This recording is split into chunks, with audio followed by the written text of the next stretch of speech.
Okay. Well, good morning. My name is Alex Klett. I moved to town in 2017. Before that, I was living in the Twin Cities in Minnesota. Before that, I was living in Eau Claire for college. Before that, I grew up in the Waukesha County area in Wisconsin.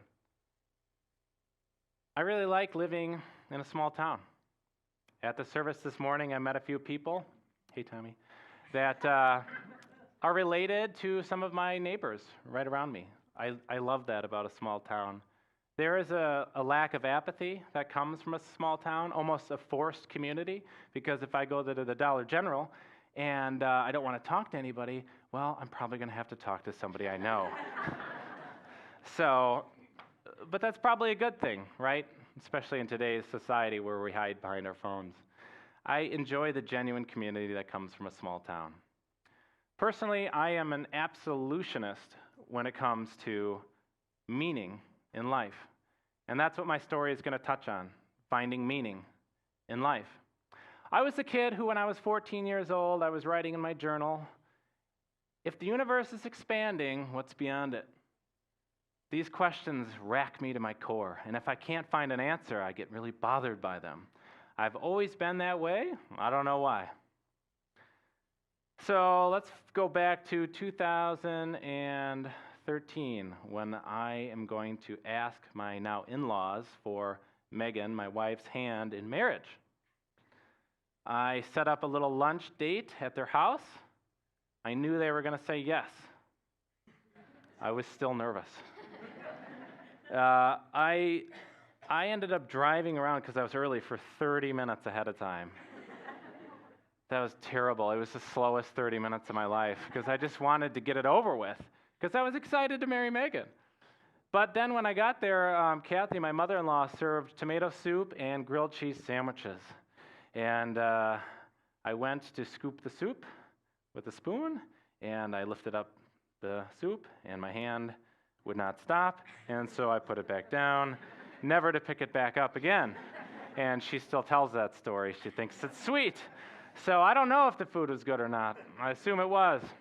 After I popped the question, her father, Bill, spoke up and he said, well, what's the most important thing in your life? And I was about to say, Megan? Because what else do you say? And then Kathy, my mother-in-law, jumps in, oh, Bill, we don't want to ask him any trick questions. The answer is yes. And then Bill chimed back in and he said, well, I was going to say, or I wanted you to say, God. I was not going to say that. That would have been a bad start. So it was nice that they said yes. But then it got me thinking, okay, maybe I do need to figure this out. As I said, I like to try to figure things out. Doesn't mean I'm right, but at least I get my own answers. So I started finding a podcast by Tim Keller where he deals with a lot of the skepticism towards the idea of God. How can a good, loving God allow children to die? Things like that. How is there so much suffering in the world? I needed answers to these questions if I was going to latch on to the idea of God. Because, people are going to ask me, how can you believe it? And I want to have answers. And just for my own self, I want something to put in my journal.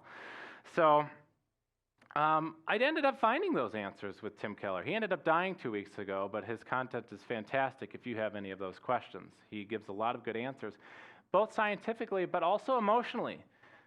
That was part of it for me. I needed the scientific responses and stuff, but I also wanted things to make sense emotionally. I picked this flower this morning. This is a peony, okay? And, oh no, it's my kid. So when I look at this, I see beauty. And Tim Keller ended up giving meaning to beauty. Why, when I look at a flower, do I feel something? Do those feelings matter? Suffering. Why are we bothered by suffering? We came from a world of evolution, right? Depending what you believe, where there's constantly bad, suffering type things that happen. So why, as people who were created through that process, should that even bother us? It's that process that makes things more advanced. But inherently, We know it's not right. Why is that? Maybe that's a hint of the supernatural. So I started finding answers such as that, and that was very validating to me. As I was listening to one of these podcasts in 2013, I didn't hear something, but I felt something inside of me or external of me that said, I'm real. And in that moment, it was like, whoa. I fell to my knees and I started sobbing. If that had been all that had happened,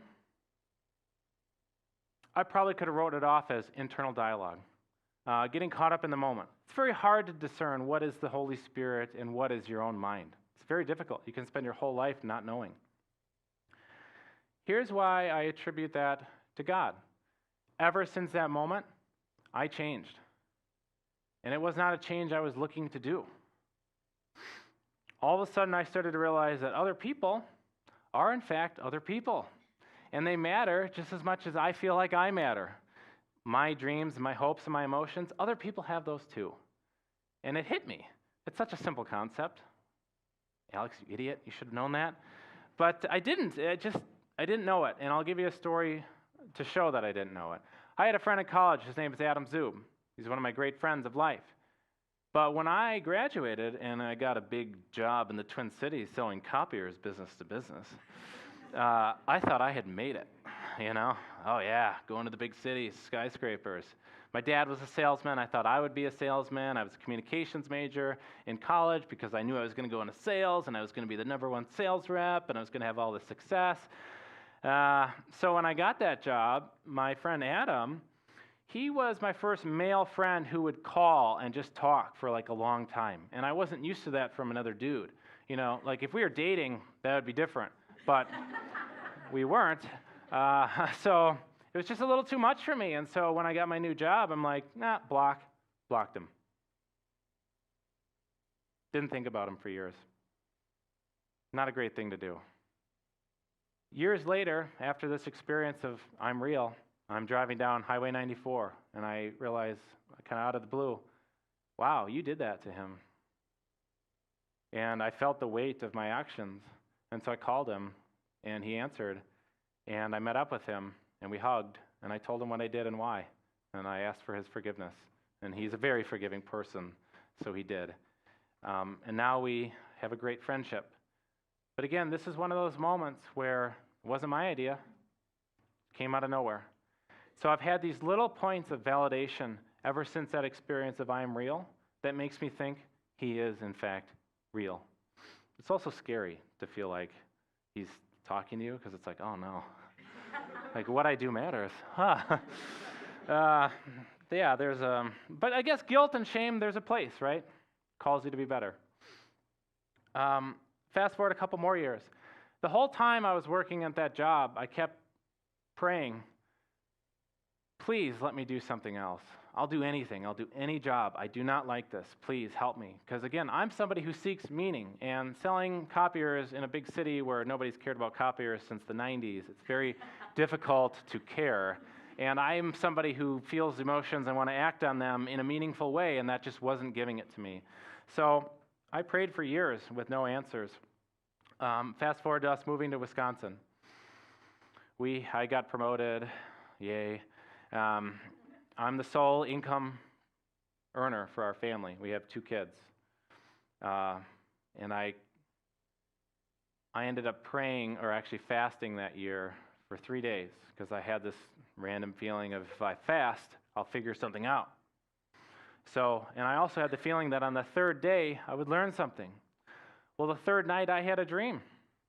And in that dream, I was in my marketplace vice president's office, Rob Remker, hard man, a lot of energy.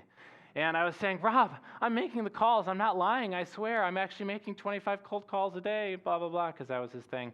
And I'd usually lie and say I made the calls because I wasn't making the calls. And during this conversation in his office, I kept being interrupted. People would walk in, and Rob had no time for me, and then I just had to wait. And I was sitting in the back of his office, and I looked out of the window, and down below the window, the skyscraper was actually surrounded by water. And in the water was my wife in a boat. I don't know why, but I then decided in that room, in that dream, I'm going to walk out and get in the boat with my wife. That was the end of the dream. I walked out. I got in the boat. I woke up that morning, not quite having a moment of, whoa, dream from God type of thing. But rather, I was actually reading the Bible from cover to cover that year, and I took the Bible into the sunroom, and the first thing I read, I was in Job, and it said, God often speaks through visions and dreams. And that's when I was like, oh, whoa.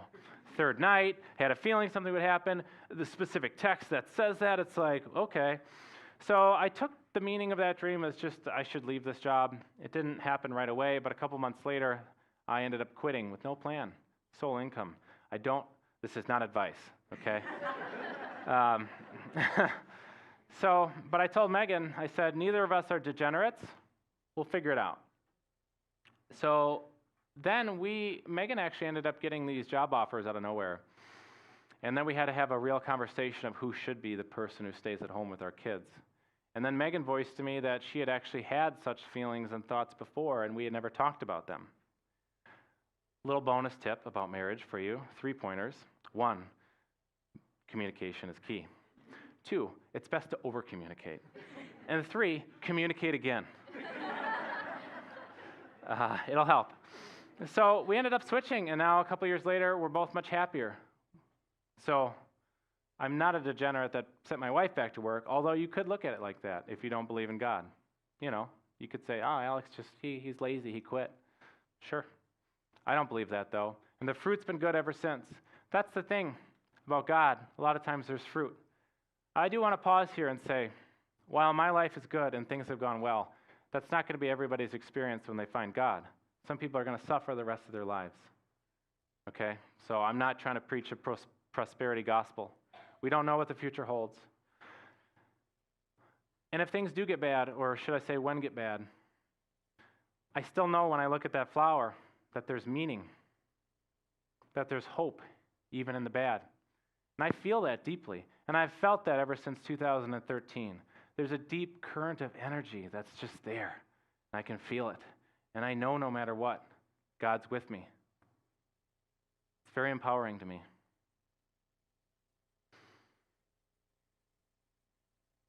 So now I can take that, and no matter what happens and what I do, I have hope and meaning, and I eat the bread of life, and I wish that for everybody. Thank you.